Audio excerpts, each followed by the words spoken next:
आपको सक्सेसफुल होना भारत के भी फायदे में है।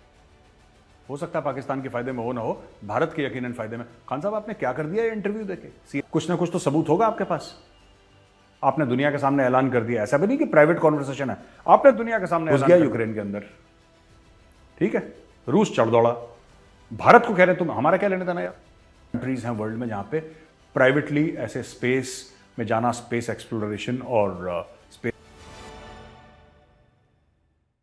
जय हिंद दोस्तों, मैं हूं मेजर गौरवारी और आप देख रहे हैं तो चाणक्य डायलॉग्स। इस वीडियो को लाइक करिए, हमारे चैनल को सब्सक्राइब करिए, बेल आइकन दबाना बिल्कुल मत भूलिएगा।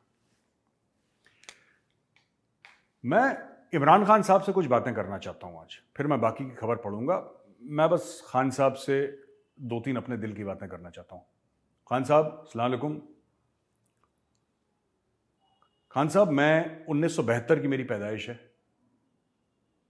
और 1993 अप्रैल में मैंने ऑफिसर्स ट्रेनिंग एकेडमी ज्वाइन करी थी।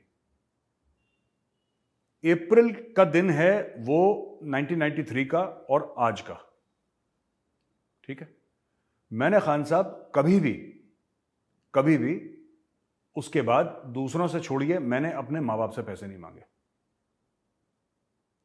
राइट। मुझे कई लोग कहते हैं साहब इसके लिए फंड इकट्ठा करने में, ना आज तक किसी के लिए नहीं करा कुछ भी आगे। सबसे पहला जो बंदा था जिसके लिए मैंने पैसे इकट्ठा करने की कोशिश करी वो आप थे। मैंने ओवरसीज इंडियंस को बोला, एनआरआईज को बोला, जो पर्सन्स ऑफ इंडियन ओरिजिन उनको बोला कि खान साहब को $10, $100, $1000 जो जिसको देना है, जितना जिसकी काबिलियत है उतना पैसा दे आपको। ये मैंने शुरू करा यहां से आपके लिए, क्योंकि मुझे ऐसा था कि हाँ ठीक है, आपको सक्सेसफुल होना भारत के भी फायदे में है। हो सकता है पाकिस्तान के फायदे में हो ना हो, भारत के यकीनन फायदे में। खान साहब आपने क्या कर दिया इंटरव्यू देके CNN पे? नहीं, आपको क्या लगा था कामरान खान को इंटरव्यू दे रहे हैं? आप ये कामरान खान को इंटरव्यू दे रहे हैं जो आपने CNN में इंटरव्यू दिया था, या ARY को दे रहे हैं आप? आपको CNN का लोगो नहीं नजर आया? आपको लेडी नजर नहीं आई जो अमेरिकन लेडी थी जो आपको इंटरव्यू दे रही थी? यार I am very very disappointed Khan साहब। आप थोड़ा सोचें, 70 साल से ज्यादा के हो गए आप, यू हैव नो आइडिया। वो अब मैं क्या बताऊं, इतनी मेहनत हम लोग कर रहे हैं यहां पे, लोग फोन कर करके कि यार क्या अच्छा ठीक है कुछ ना कुछ करो। आप ऐसा काम करेंगे तो किस तरीके से काम चलेगा?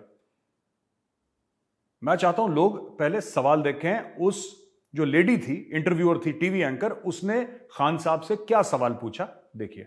Well, you've accused Pakistan's current Prime Minister, the Interior Minister, and a senior intelligence official for the attack on your life. These are serious allegations. What's your evidence, sir?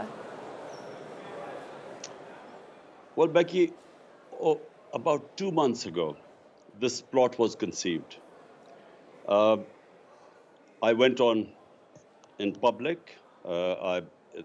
On 24th of September, I actually announced about this plot.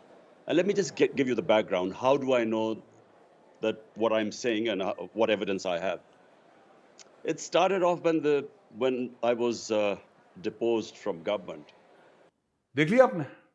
उसने खान साहब से ये पूछा कि साहब जो आपके ऊपर असैसिनेशन अटेम्प्ट हुआ था, राइट, उसका सबूत क्या है आपके पास? आपने बोला कि इसमें शामिल है पाकिस्तान के प्राइम मिनिस्टर शहबाज शरीफ, पाकिस्तान के इंटीरियर मिनिस्टर, गृह मंत्री पाकिस्तान के राणा सनाउल्लाह, और आपने बोला कि उसमें मेजर जनरल फैजल है जो DGC है ISI का, वो भी शामिल है। आपने 3 लोगों के नाम लिख दिए। अब एक बात बताइए, आपने पब्लिकली लिखवा दिए नाम और आपने पब्लिकली बोल भी दिया नाम, आपने सबके सामने बोल दिया कि ये 3 शामिल हैं। नहीं खान साहब, मैं आपसे पूछना चाहता हूं, वो जो लेडी है, ये अमेरिकन लेडी जो आपसे CNN पे पूछ रही है, क्या पूछ रही है? कह रहे हैं आपके पास प्रूफ क्या है, आपके पास सबूत क्या है? सबूत दिखाइए हमें, हम सबूत जानना चाहते हैं कि यही 3 लोग जिनका आपने नाम लिया है, ये लोग इसमें शामिल हैं। खान साहब, इसका सवाल ये होना चाहिए था कि सबूत ये है, कहानी खत्म। ये 5 सेकंड का आंसर है। नहीं, मैं इसका बैकग्राउंड बताऊंगा कि मेरे खिलाफ साजिश हुई थी, 2 महीने पहले मैंने पोल पत्री खोल दी थी सबकी, और मैंने तो 2 महीने पहले बता दिया था, ये वो पूछ ही नहीं रही। वो कह रही है कि शहबाज शरीफ, जनरल फैजल, राणा सनाउल्लाह के खिलाफ आपके पास क्या सबूत है? आपने उनका नाम लिया, कुछ ना कुछ तो सबूत होगा आपके पास। आपने दुनिया के सामने ऐलान कर दिया, ऐसा भी नहीं कि प्राइवेट कॉन्वर्सेशन है, आपने दुनिया के सामने ऐलान कर दिया, दुनिया का मीडिया कवर कर रहा है कि ये 3 लोग हैं जो इमरान खान को मारना चाहते हैं। उस एंकर ने आपको सिंपल सा सवाल पूछा, क्या सबूत है? उसका जवाब होना चाहिए जी ये सबूत है, देख लो आप, एंड ऑफ स्टोरी, कहानी खत्म हो जाती। आपने गोल गोल, मैं आपको बैकग्राउंड बताना चाहता हूं, जब तक मैं बैकग्राउंड नहीं बताऊंगा, हाउ विल पीपल अंडरस्टैंड? आप बेवकूफ समझते हैं लोगों को, पीपल विल नॉट अंडरस्टैंड। और let people not understand Khan साहब, लेट पीपल नॉट अंडरस्टैंड। आप लोग बेवकूफ हैं, चलिए हम क्या, आप कहते हैं, मान लेते हैं लोग बेवकूफ हैं, दिमाग से पैदल हैं, कोई बात नहीं, ना समझे, आप प्रूफ देना यार। यहां पे हम आपके लिए लड़ लड़ के हमने जान मार दी अपनी। और मैं खान साहब आपसे रिक्वेस्ट करने लगा हूं, सर आप प्लीज, खुदा का वास्ता है आपको, खान साहब आप इंटरव्यू देना बंद करें, एआरवाई के अलावा आप किसी को ना दें। एआरवाई, देखिए एआरवाई का एंकर होता जो आप कहानी सुनाते कि जब मैं गया था, फिर वहां पे 2 शूटर थे, 3 शूटर थे, और साजिश करी गई, और मेरे इदारों के अंदर मेरे लोग हैं जो मेरे लॉयल हैं, जो इदारों से परेशान हैं, उन लोग, वो वहीं पे कहानी खत्म कर देते। वो बोलता कि ख़वातीन और हजरात, ये हमारे साबिक प्राइम मिनिस्टर, आपने सुना, बहुत बढ़िया दिया, तालियां, वो कहानी खत्म हो जाती। आप कहां फंस गए गोरों के चक्कर में? CNN को आपने इंटरव्यू दे दिया, उसने सिर्फ आपसे बार बार एक सवाल पूछा पूरे इंटरव्यू में कि खान साहब सबूत दिखाएं आप जरा। आपने ये भी नहीं बोला इंटरव्यू में कि हां मेरे पास सबूत है, मैं आपको नहीं दिखाऊंगा लेकिन मैं कोर्ट में पेश करूंगा। आपने ये भी नहीं बोला। आप यही बोल देते खान साहब कि मेरे पास है सबूत, मेरे पास वीडियो प्रूफ है, मेरे पास ऑडियो रिकॉर्डिंग्स हैं, ये सबूत मैं कोर्ट में पेश करूंगा। आपने उस एंकर को यह भी नहीं बोला। आपने सोच लिया सामने कामरान खान बैठा है, या वो ARY वाले बूट पॉलिश वाले एंकर, टीवी एंकर बैठे हुए हैं जो आपके पैरों पर लेटे रहते हैं, वहीं पे सजदा करते हैं आपके पैरों के आसपास। या आपको लगा कि पाकिस्तान तहरीक इंसाफ का कोई बेवकूफ हो, 17-18 साल का लड़का है जो कि आपका सपोर्टर है, जिसको लग रहा है कि अरे खान साहब आप, हमारी रिक्वेस्ट है, हम भी मेहनत कर रहे हैं आपके लिए, बीइंग एन इंडियन हम आपके लिए मेहनत कर रहे हैं। और मुझे बड़ा ये, दिस इज वेरी डिसअपॉइंटिंग। आप सिंपल सा बोलते कि नहीं मेरे पास प्रूफ है, लेकिन मैं आपको दिखाना जरूरी नहीं समझता, ठीक है, क्योंकि हम लोग केस फाइल करेंगे और उस समय जज के सामने हम ये प्रूफ दिखाएंगे, लेकिन हमारे पास वीडियो प्रूफ है, हमारे पास ऑडियो प्रूफ है। वो जो फीमेल एंकर थी वो बार बार पूछती रह गई, खान साहब प्रूफ, खान साहब बोले कौन सी प्रूफ यार, कौन, मेरे खिलाफ साजिश है। और छड़ो सर, आप ये बताओ प्रूफ कहां है? सिंपल सी बात है।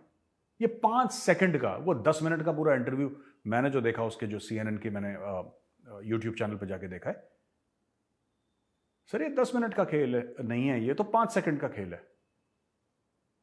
अगर कोई बोले कि जी आपने खान साहब के लिए आपने फंडिंग करी है, तो हाँ ये लो प्रूफ देखो, मैं 2 सेकंड में दिखा दूंगा कि नहीं जी मुझे ऐसा लगता है कि खान साहब भारत की बड़ी तारीफें करते हैं और भारत का बड़ा अच्छा सोचते हैं, और ये इसलिए मैं, ये बोलने की जरूरत ही नहीं है सर, ये बोलने की जरूरत, ये कहानियां अलिफ लैला की क्यों सुनानी है? या तो आपके पास प्रूफ है या नहीं है, या तो आपके पास प्रूफ है या नहीं है, सिंपल, इट्स अ बाइनरी, 0 और 1। खैर एनीवे, मेरी आपसे रिक्वेस्ट है खान साहब कि आप आगे से ना करें, बिकॉज ना हमारा काम इसमें बड़ा खराब होता है। लोग उल्टा हमें बोलने लगे कि ये यार, ये आपने बोला कि इस बंदे के लिए पैसे इकट्ठा करो, इसको PTI को डोनेट करो, ये बंदा तो ये कर रहा है इंटरव्यू में। तो हमारी भी जवाबदेही, हम भी छोटे मोटे PTI के कार्यकर्ता हैं सर, आप अपना ही माने हमें, ठीक है खान साहब। दूसरी चीज ये है कि अब ये देखिए, इसमें जो दूसरी खबर आई है वो ऐसी है कि शहबाज शरीफ, ये जो COP27 में गए थे, शर्म शेख, उन्होंने एक बात कह दी, पाकिस्तान को कर्जा नहीं चाहिए, पाकिस्तान को खजूर चाहिए, खजूर, समझ रहे हैं? पाकिस्तान को खजूर चाहिए, पैसा दो और वापस मत मांगो। ये शहबाज, ये सब एक ही थाली के चट्टे बट्टे हैं यार। मैं, कोई पार्टी बदल जाए, इनका जेब से सबसे पहले कटोरा निकलता है, मांगने पहुंच जाते हैं। जैसे हमारे यहां नहीं होता, घर में किसी के बच्चा पैदा होता है तो बाहर, यू नो हु, सेम, कोई फर्क नहीं है, बस ये टाई वाई पहन के जाते हैं। अब आप एक बात सोचिए, ये क्या बोल रहा है? ये पाकिस्तान को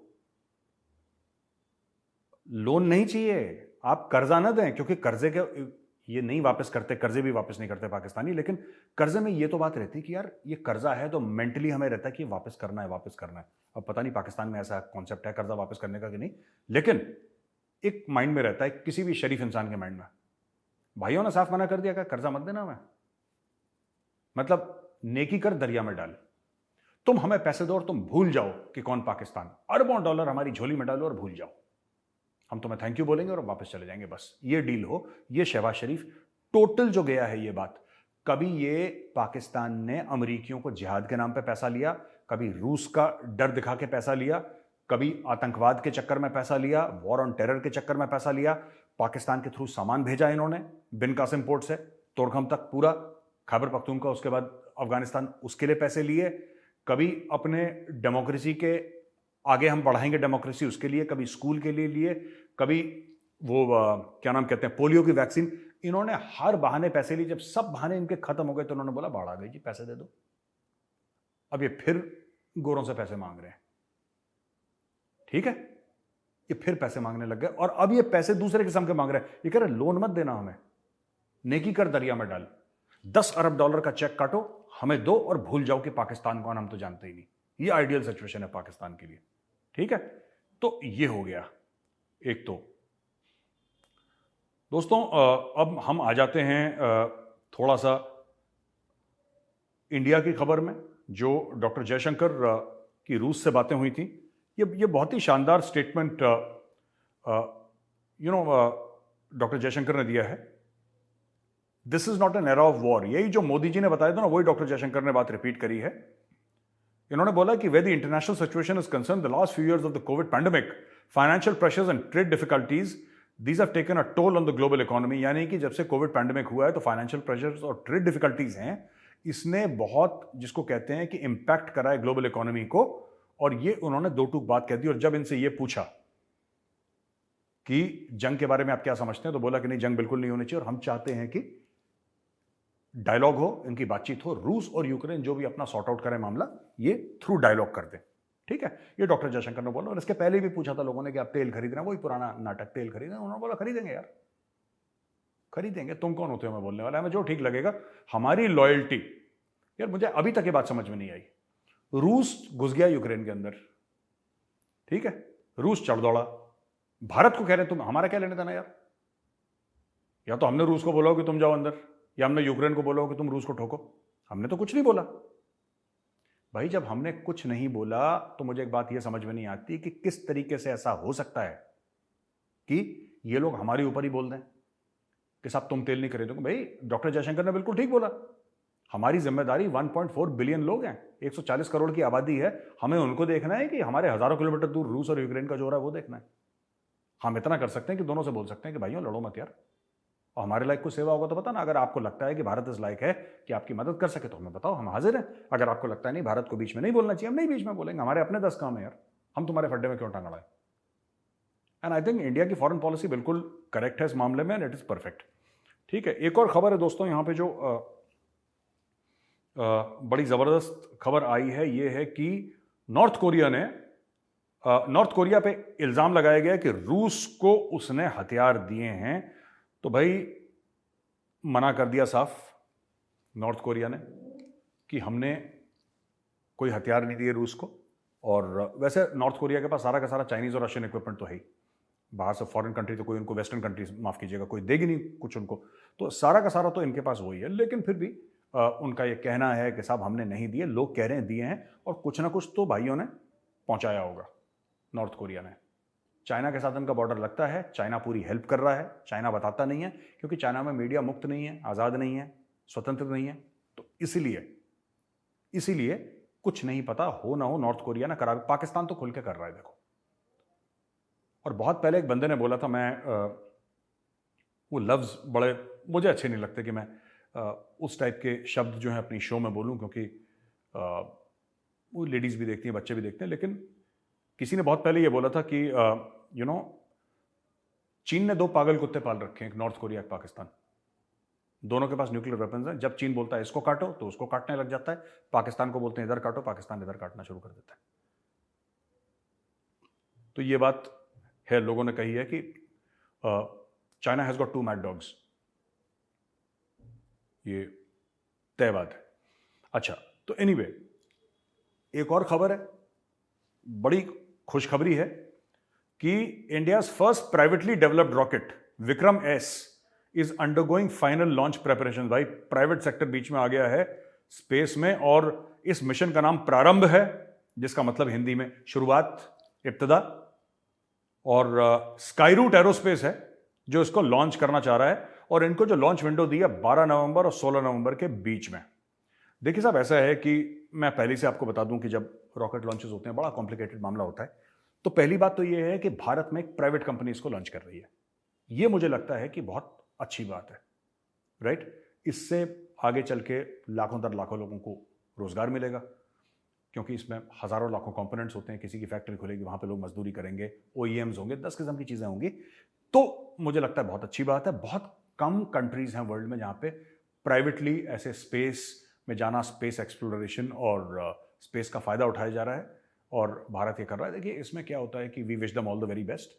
जितने भी चाणक्य डायलॉग्स के सब्सक्राइबर्स हैं, हमें देखने वाले हैं, मैं आप सब लोगों की तरफ से इस भारतीय कंपनी को, जो कि लॉन्च करने वाली है ये रॉकेट 12 और 16 नवंबर के बीच में, उनको मैं बधाई देता हूं, कॉन्ग्रेचुलेट करता हूं और ऑल द बेस्ट बोलता हूं। कॉन्ग्रेचुलेशंस देखिए हम तब भी देंगे जब इनका रॉकेट सक्सेसफुल हो जाएगा। कॉन्ग्रेचुलेट मैं क्यों कह रहा हूं? क्योंकि ये सपना जो है ना, ये सपना देखना, मैं दिल की एक बात बता रहा हूं, ये सपना देखना भी बहुत बड़ी औकात की बात है। सबके बस का नहीं है सपना देखना। एक प्राइवेट कंपनी बोलेगी यार चलो एक रॉकेट छोड़ते हैं आसमान पे। इसरो ने, उन्होंने बोला है कि इसरो ने हमारी बहुत हेल्प करी है। जाहिर सी बात है इसरो हेल्प करेगा ही करेगा, क्योंकि इंडियन कंपनी और इंडियन कंपनीज को बढ़ावा देना तो सरकार की प्राथमिकता है, प्रायोरिटी है सरकार की, मोदी सरकार की। लेकिन सबसे बड़ी बात यह है कि उन लोगों ने, जिनकी कंपनी, उन्होंने सपना देखा कि let's put a rocket in space, और उसका नाम विक्रम रखा है रॉकेट का, डॉक्टर विक्रम साराभाई के नाम पे। और मुझे लगता है कि Indians are finally, you know, after very long time taking pride in their history, and doctor Vikram Sarabhai हमारे बहुत बड़े हीरो हैं।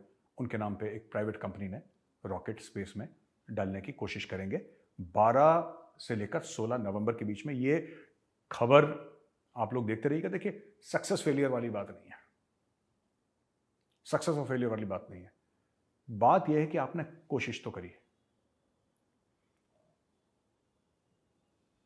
आपने एक पत्थर तो उछाला आसमान में। वो शेर है ना कि कौन कहता है आसमान में सुराग नहीं हो सकता।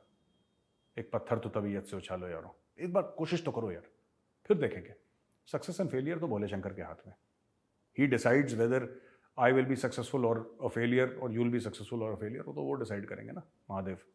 We are not, it is not our prerogative to decide. But ये लोगों ने ये सपना देखा, इस सपने को साकार करा, तो मैं उनको सल्यूट करता हूं।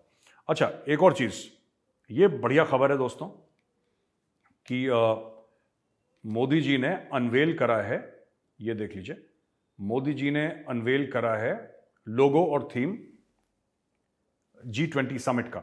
और बहुत एक अच्छा प्यारा सा लोगो है। इसमें कुछ पंखुड़ियां जैसी किसी गुलाब की या कुछ ऐसे फूल की, कमल की, इस टाइप की दिख रही है मुझे। जहां तक मुझे समझ में आ रहा है लोटस है ये। हाँ, it is a lotus that portrays the cultural heritage and faith of India in bringing the world together. और फिर बोला है कि मोदी जी की स्टेटमेंट आया है कि ये वासुदेव कुटुंबकम को लेकर है, और बोला कि we had asked the countrymen for the valuable suggestions for the logo. Today those suggestions are becoming the face of such a big global event. G20 की प्रेसिडेंसी इस बार भारत के पास आएगी, आई थिंक 1 दिसंबर से, if I am not mistaken. और ये जो लोगो देख रहे हैं इसमें लिखा है one earth, one family, one future. One earth, one family, one future. अब तो भारत प्रेसिडेंसी कर रहा है कि इसमें तो पाकिस्तान है नहीं, लेकिन अगर पाकिस्तानी लोगो बनाते ना, पता क्या बनाते? One plot, my family, my families future. उनको कोई मतलब थोड़ा ना है पाकिस्तान से और वासुदेव कुटुंबकम और ये सब जो विजनरी चीजें हैं और ये सब, नहीं, my family, my plot, my future, इसी में पाकिस्तान रह गया, इसलिए बेड़ा गर्क हो रखा पूरे मुल्क का। एनीवे दोस्तों, ये प्रोग्राम देखने के लिए बहुत बहुत धन्यवाद आपका। इस वीडियो को लाइक करिए, हमारे चैनल को सब्सक्राइब करिए और बेल आइकन दबाना बिल्कुल मत भूलिएगा। जय हिंद।